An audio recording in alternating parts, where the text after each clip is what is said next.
நாட்டினுடைய மக்கள் செலுத்துகின்ற வரிப்பணத்தில் முகாமை செய்யப்படுகின்ற இந்த அரசுக்கு சொந்தமான வணிக நிறுவனங்கள் பற்றி அல்லது வியாபார நிறுவனங்கள் பற்றி பேச வேண்டிய ஒரு காலம் இன்று எழுச்சி அடைந்திருக்கின்றது.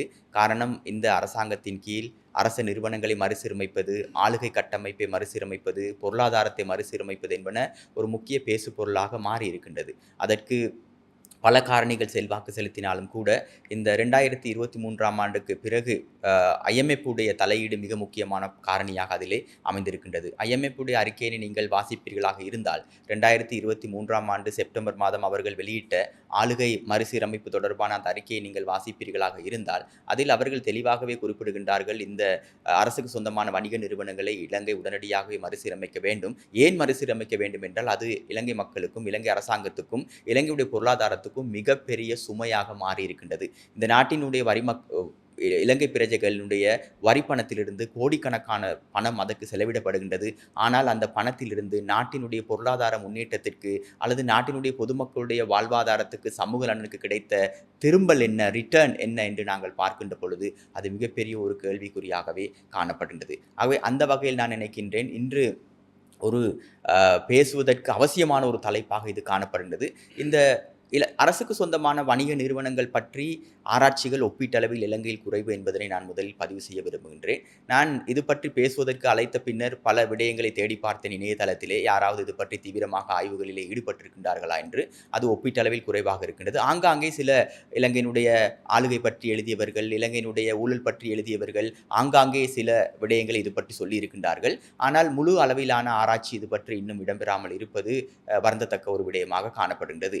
ஆகவே இது பற்றி இன்றைக்கு நிலைமையில் நாங்கள் பார்க்கின்ற பொழுது எட்வகாட்டா நிறுவனம் தான் மிக தீவிரமாக இது பற்றி ஆய்வு செய்து வருகின்றது.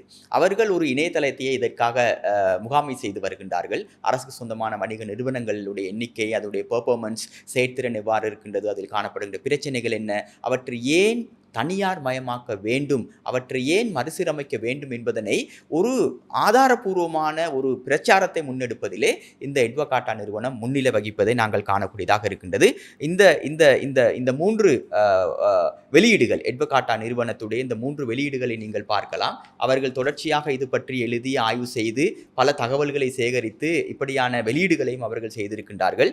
இந்த அரசுக்கு சொந்தமான வணிக நிறுவனங்கள் தொடர்பாக அவர்களுடைய இணையதளத்தை நான் நேற்று சென்று பார்த்த பொழுது ஒரு ஆச்சரியமான தகவலை என்னால் கண்டுகொள்ளக்கூடியதாக, அடையாளம் காணக்கூடியதாக இருந்தது. இலங்கையிலே மொத்தம் 527 அரசுக்கு சொந்தமான வணிக நிறுவனங்கள் இருக்கின்றன. இந்த வணிக நிறுவனங்களில் சுமார் 52 வணிக நிறுவனங்கள் தான் ஆண்டுதோறும் வருடாந்த அறிக்கைகளை வெளியிடுகின்றன, அந்த செயலாற்றுகை தொடர்பான அறிக்கைகளை வெளியிடுகின்றன. ஏனைய எந்த நிறுவனங்களும் அது பற்றி எந்த ஒரு அறிக்கையும் வெளியிடுவதில்லை. அதில் 527 52 நிறுவனங்கள் தான் வெளியிடுகின்றன. மீண்டும் சொல்லி காட்டும் நிச்சயமாக. ஆகவே ஆனால் இந்த ஏனைய வெளியிடாத நிறுவனங்களிலும் அரச ஊழியர்கள் தான் பணியாற்றுகின்றார்கள். அரசுடைய வரிப்பணத்தில் தான் அவர்களுக்கும் வேதனை வழங்கப்படுகின்றது, ஓய்வூதியம் வழங்கப்படுகின்றது, ஏனைய கொடுப்பனவுகள் வழங்கப்படுகின்றது. இது எல்லாம் அரசு தான் சுமக்கின்றது செலவுகளை.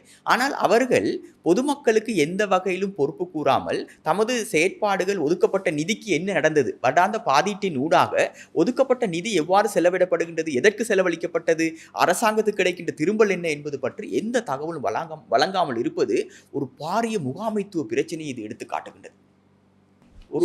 சீர்கேட்டை இது எடுத்து காட்டுகின்றது.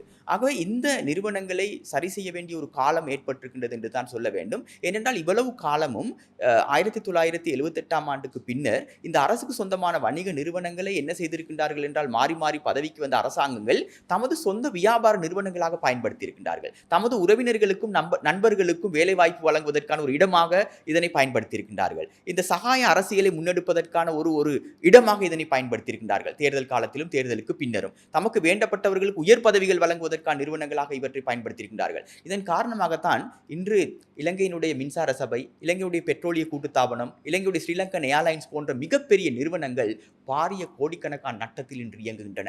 இந்த நட்டத்தை ஈடு செய்வதற்கு அரசாங்கம் மீண்டும் இவர்களுக்கு, மத்திய வங்கி இவர்களுக்கு பணம் கொடுக்கின்றது நட்டத்தை ஈடு செய்வதற்கு.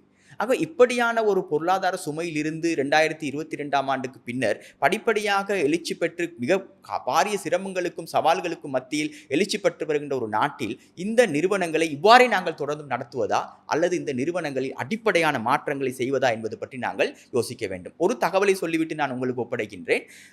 இந்த எட்வொகாட்டா நிறுவனத்திலே பராமரிக்கப்படுகின்ற தரவுகளை பார்க்கின்ற பொழுது இந்த அரசுக்கு சொந்தமான வணிக நிறுவனங்கள் பற்றி சில ஆச்சரியமான விடயங்களை நாங்கள் அடையாளம் காணக்கூடியதாக இருக்கின்றது.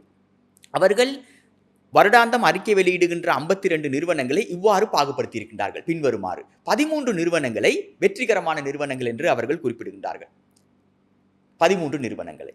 இன்னும் 12 நிறுவனங்களை மார்ஜினலி சக்சஸ்ஃபுல், ஒரு அளவுக்கு வெற்றி தரக்கூடிய நிறுவனங்களாக அவர்கள் அடையாளப்படுத்தி இருக்கின்றார்கள்.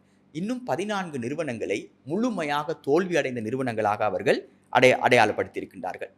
இன்னும் 12 நிறுவனங்களை எந்த வகையிலும் மீட்டெடுக்க முடியாத நிறுவனங்கள் என்று அவர்கள் அடையாளப்படுத்தியிருக்கின்றார்கள். அந்த அடையாளப்படுத்தப்பட்டவர்களுக்கான ரமேஷ் அவர்களே, இந்த